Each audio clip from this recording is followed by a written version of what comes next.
September, and we've been at COVID for a while now. I've even lost track how many weeks it's been. So as Garrison Keillor used to say, it's been a quiet week for COVID in the country. In a lot of the places that were having problems in the Midwest and in the South, cases have been declining slowly but surely. Some places they've plateaued, and even some of the states that more recently were having fairly exponential increases, it's leveled off some. So that's all good news, and like I say every week, as long as cases are declining, I'll take it. I'd like to see them go down faster, but we'll take it. Here in North Carolina, our cases are also still slowly decreasing. We did, if you look at the North Carolina COVID dashboard, have kind of a shoulder or a bump, because the cases were slowly coming down, and then there was a little bump on the side. And that bump is also now coming down to what the baseline was before. That bump comes from the college outbreaks, particularly at East Carolina, Chapel Hill, NC State, to some extent UNC Wilmington, and so those have kind of slowed themselves down a little bit. Here in the Triad, our case numbers also are slowly continuing to decline. Hospitalizations have declined not only in North Carolina but also in our area here. It's a slow decline, but again, at least they're not going up. We'll have to see how long this continues. My prediction, as long as we have a consistent use of masks and personal distancing, that we shouldn't see any increases in COVID cases in our area. Now, what could get in the way of that? A few things. One is it looks like that some of the counties and school districts that decided to push off having in-person classes may be coming back for having in-person classes for at least a portion of their students, maybe not all of them. And that might include Forsyth County, so we'll have to see how that goes. As I've talked about in the past, it's the school itself. It can be done safely, and transmission would and should be a rare event in a school. But there's other activities that go around school, including social activities for kids and athletics and such. So those are places that might be a little bit harder for us to do things that prevent transmission. So we'll have to see. The devil's in the details with that. The other thing that could get in the way of it is large events where people might get together. And you have to understand, even though the event itself could be done in a way that would seem safe, it may be that there's a lot of activities in and around that event where social gatherings could occur with large numbers of people, and transmission would occur then. So a few examples of what that might be.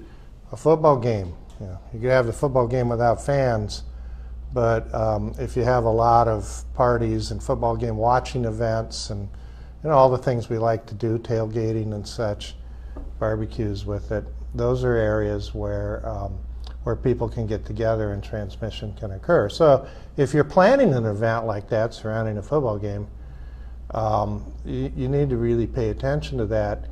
And if it's in your home especially, put it outside. Figure out a way to get the TV out on the deck when the weather's nice.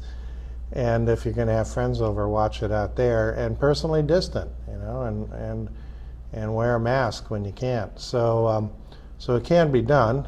If you want to have a get-together, it's better to do it with people that you sort of potted up with and people you see and know real well, so you know what everyone's kind of social world is like, and so that you can do, when you merge your two bubbles, merge them wisely.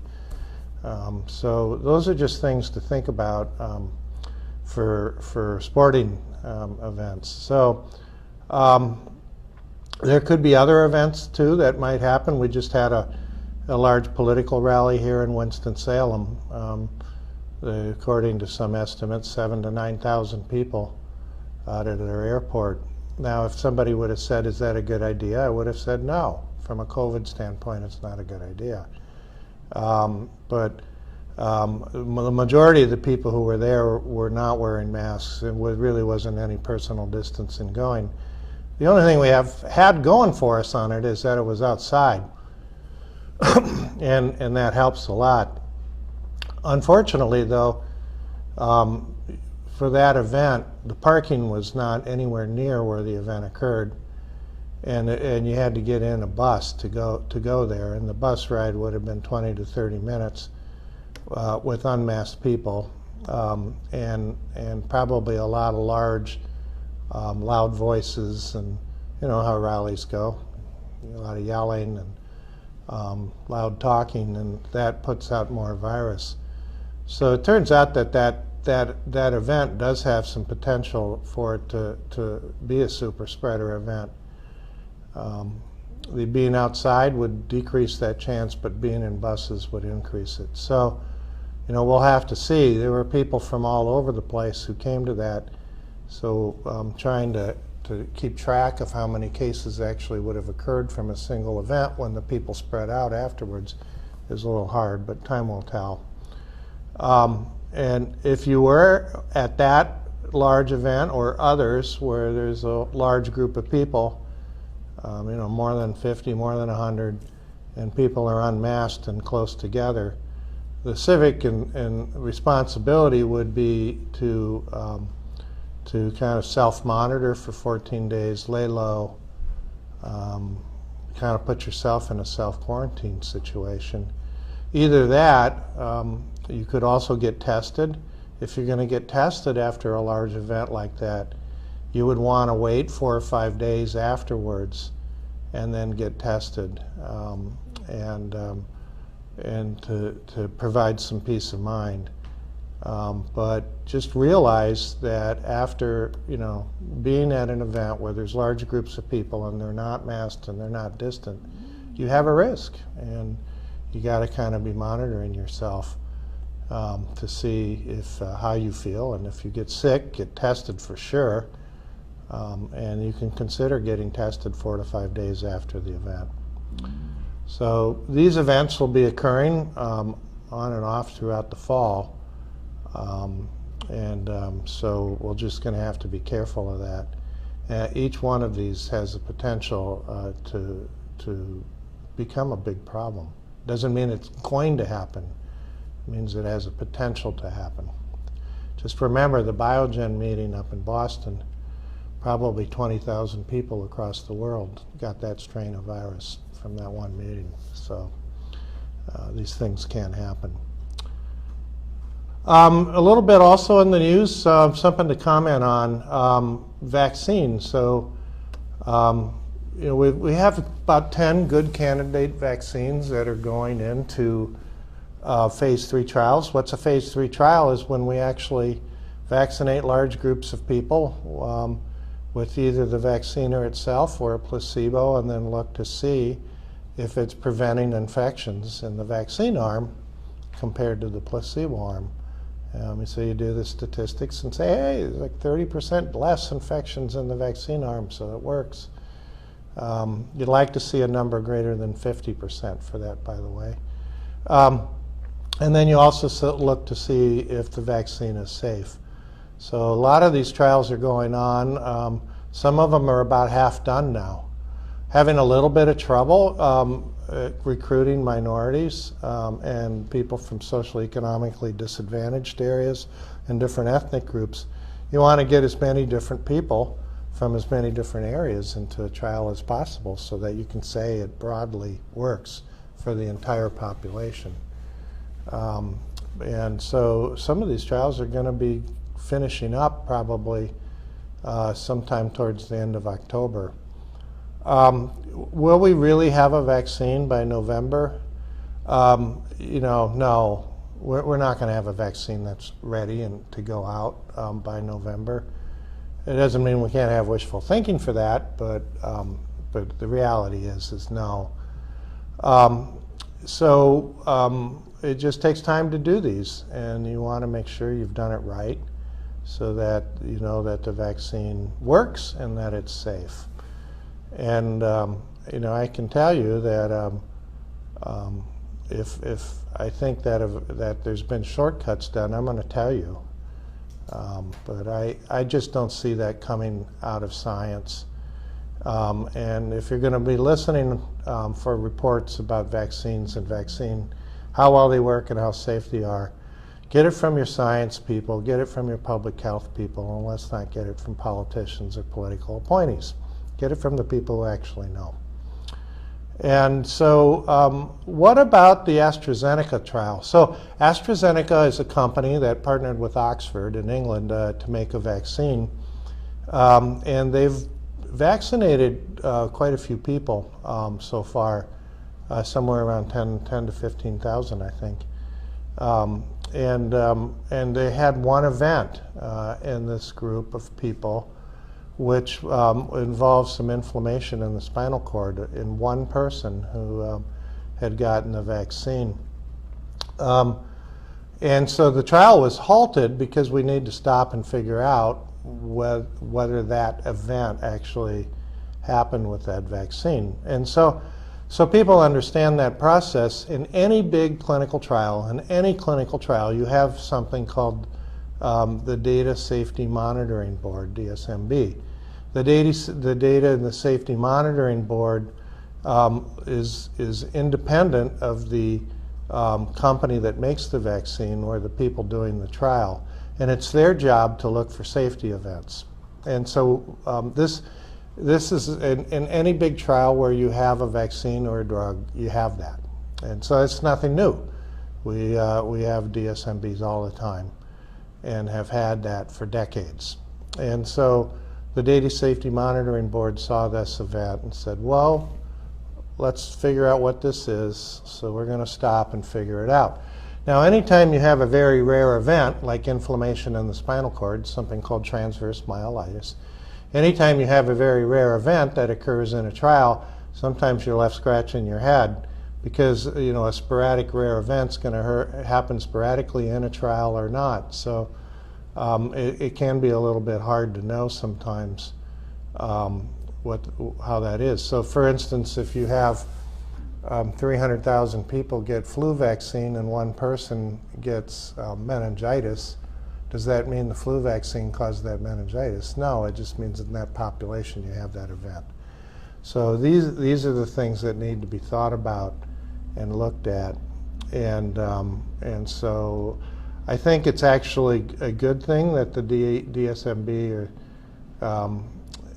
found this event. And it should be encouraging to those people who think that the vaccines are being rushed and that the safety aspects of it is being rushed and not looked at, because this is how these things are supposed to happen.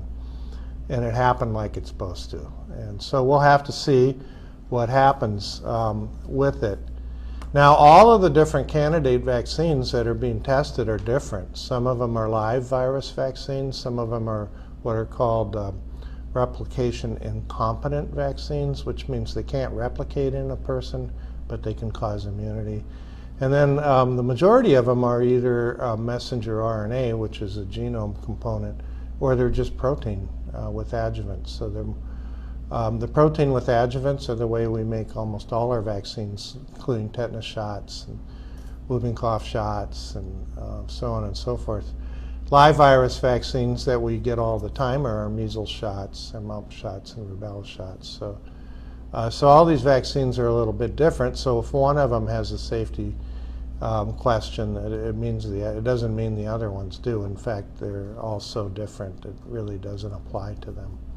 So it's just a little bit of background about what the AstraZeneca vaccine safety event that happened And we'll have to see. We don't, right now, I'll say I don't know whether it's related to the vaccine or not. I'd like to see the data once it's all worked out. With that, I'd like to move on to talking about Halloween, but do we want to have some questions first about non-Halloween topics, and then we can move into Halloween? I do have one. You already addressed the trials and things. It's time of year when flu season starts and allergies ramp up. How do people know what could be COVID and what could be something as simple as an allergy or flu? So what's COVID and what's flu and what's an allergy? Well, allergy is a little bit easier to sort out. Allergies don't really have fevers with them. Allergies are more nose and sinus irritations, stuffy noses and sneezing, watery eyes that can occur. So COVID and the flu usually have a fever, and they're more than just irritations of the eye, nose, and sinuses. They oftentimes have respiratory aspects to it. Flu hits pretty quickly. A lot of people who get flu know what time they got it. Hey, it was 4 o'clock last night. All of a sudden I felt horrible. Got a headache, bad muscle aches, and I had a fever. So it's very sudden onset, fever, headache, and muscle aches. The sore throat with flu is pretty minor. And then it goes on over 3 or 4 days, and a cough becomes pretty prominent with it. There's a lot of coughing with influenza. And the fever goes away over that 2 to 3 days. And in COVID has a lot more different signs and symptoms associated with it than flu. Like flu, it has a fever in most people. Like flu, it has a headache in most people and muscle aches. There's, I think, more fatigue with COVID than with flu, but it's a little bit hard to know from person to person. There's a little bit of diarrhea. 20 to 30% of people with COVID will have some diarrhea with it. It's usually not severe, but it can happen. And flu, that would be pretty uncommon, actually. The one thing that's really different with COVID than flu is the loss of sense of taste and smell. So if you got a loss of taste or smell, I'll start over. If you have a loss of taste or smell sensations, that is much more likely to be COVID. So there's a lot of overlap between flu and COVID, and the only way you're going to know 100% for sure is to get tested. And which I would say you should, because it's how we respond is different, right? So if you have COVID, you're in isolation for 10 days, and you can't go to work, can't go really out of your house. If you have flu, you really should stay home until just you've had no fever for 24 hours, and then you can go back to school or work. So it really makes a difference to know which one it is. And I think as time goes on, a lot of our primary care practices will have the ability to test for both using more rapid tests, kind of like how we test for strep throat and things like that. So it's a good question. And I think in a couple days we'll have on our website a nice chart for people to look up, Wake Forest Baptist Health. So that's in the works right now. So, any other questions?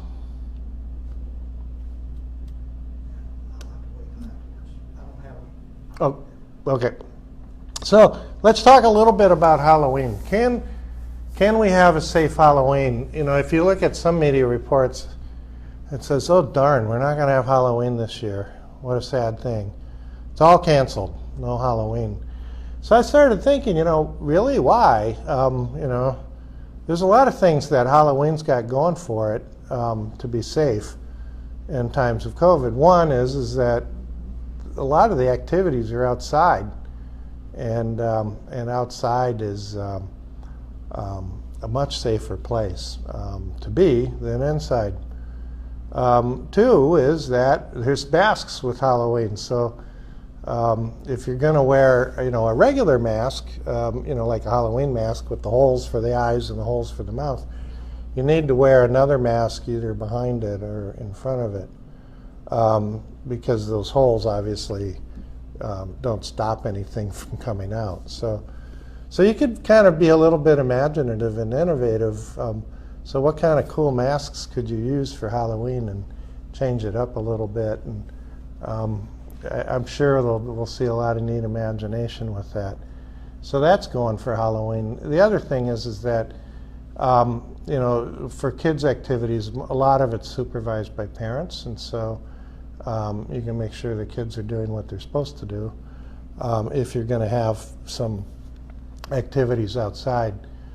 So there are some things, though, about Halloween that we are probably used to doing that we really don't want to do, and that's adult parties with large numbers of people in costumes in houses where there's a lot of crowding, and that's going to be something to stay away from. If you're going to have an adult party, do it outside, keep it small, all those things we usually talk about. Personally distance, mask. And then haunted houses may not be a good idea. Again, it's indoors. A lot of times it's dark, and so it's a little bit hard to know. So let's go through it. We asked for suggestions from people on things that could be done safely for Halloween.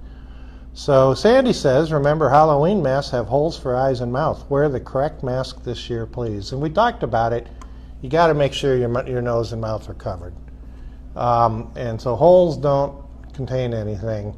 So if you got a mask with holes in it, you got to double up and use another mask with it.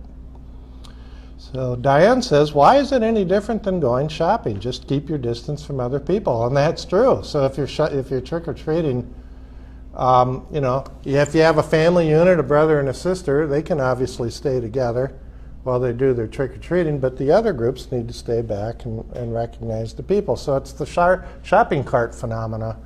Imagine you're 6 feet between people if you're going to do it.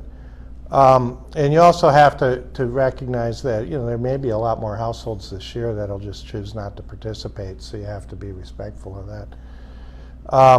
I think for those homes that want to do and have some trick-or-treating, it's probably nicer to set up outside, have a little table or be out on the stoop or on the porch rather than have them ring the doorbell phenomena. That way people will know a little bit more that you are involved, and then you can have some supervision on how the kids come up. And if you see 3 groups of kids all trying to run up and get up at the same time, you say, whoa, whoa, whoa, okay, one at a time, and you can bring them up in order. So Enola says, children can dress up and their parents can drop candy into their bag every time they pass a neighbor's house. So you, the parent, have your own candy and you pass it out, right, into their bag as you go by a house. That way everyone gets to see everyone else's costume. You're outside walking around, but instead of actually going to the doorstep, you can drop the candy in the bag. Great idea. Can't be any safer than that. It's like going for a walk. So the kids can wave and greet everyone from a safe distance. Bonus, parents control the type and quantity of candy. That is a bonus. I would probably get the candy I like, but if doing this. All right, Melanie says, neighborhoods can set up a specific time for Halloween. A lot of neighborhoods do this already, so you can check with your HOA or your neighborhood group if one exists. Between those hours, adults can drive, walk, or ride a golf cart through the neighborhood and throw candy to kids in the yards. So the kids stay in the yards with their costumes on, and then the adults go around. So you kind of reverse how Halloween works. It's, as one other person here says, it's the Mardi Gras way, right? So the parade goes by, and the kids are there. So I think that's a great idea. You have to work that out with your neighborhood. That's if everyone wants to do it that way, so everyone's on the same page.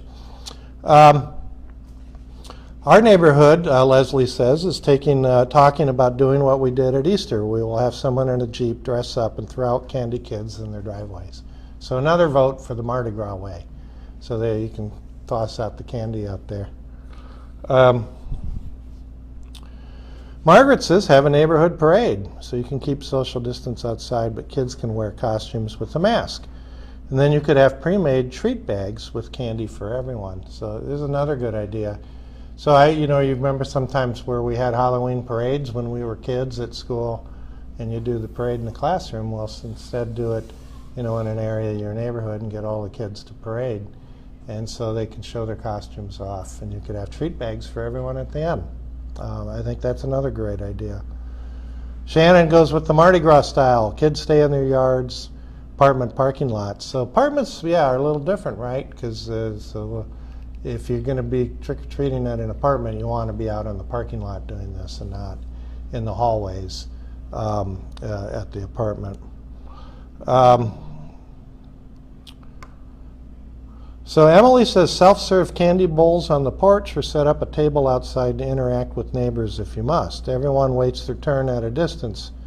If it rains, I guess you stay home and watch scary movies. Yeah, so, excuse me, a lot of good points here. A lot of these activities are outside, so if it's rainy, it's going to be hard to do most of these. So I guess watch scary movies.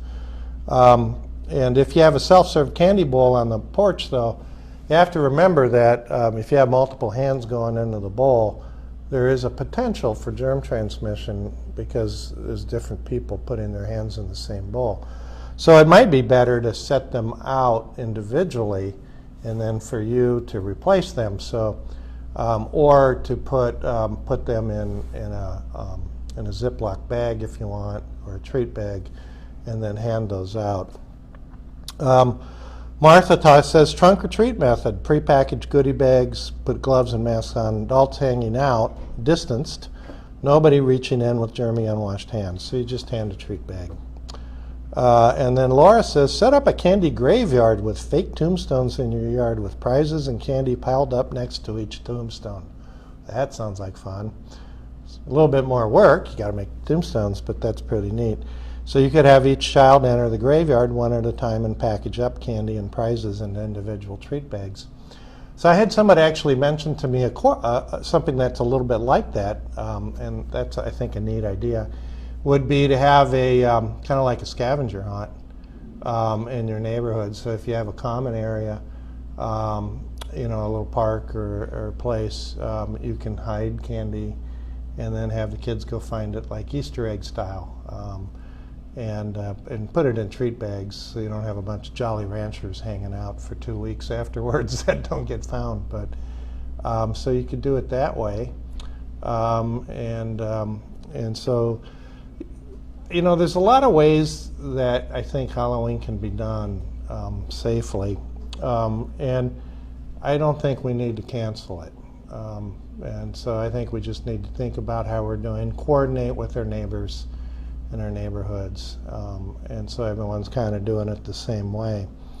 Some other things I thought about personally was if you're going to be handing out candy, use the tongs, like a salad tong to do it, and then have the kid put the bag out, trick-or-treating, and then you drop it in with the tongs so you're not actually touching it.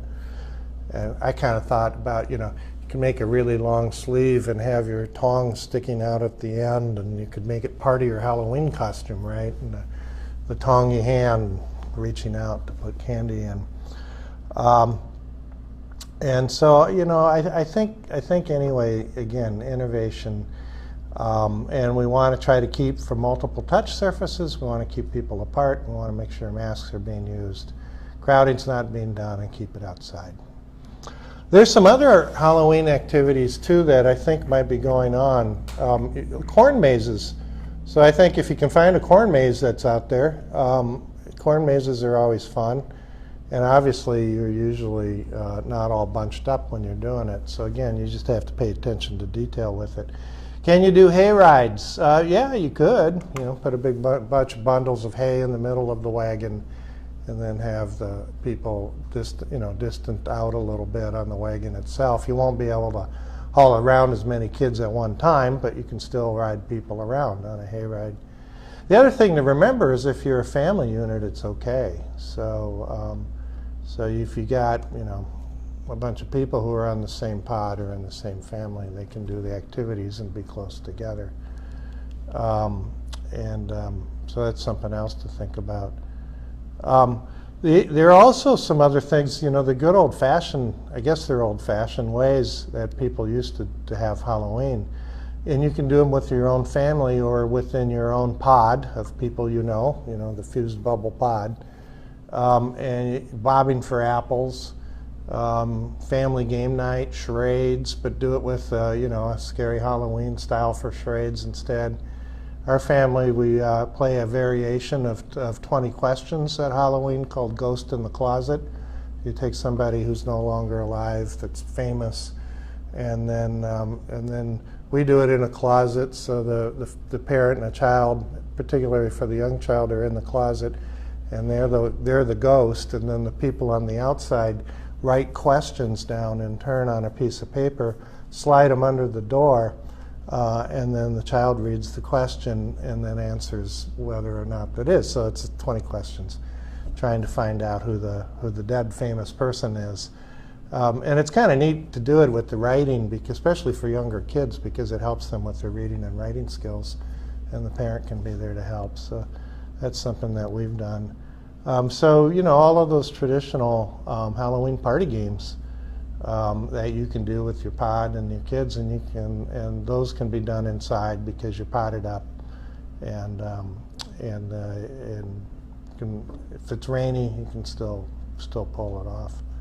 So those are some ideas. Thanks to everybody for sending those in. I think there's a lot of great ideas in there, and so that we can still continue to have Halloween.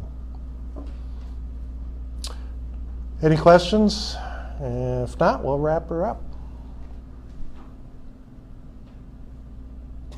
See you next week.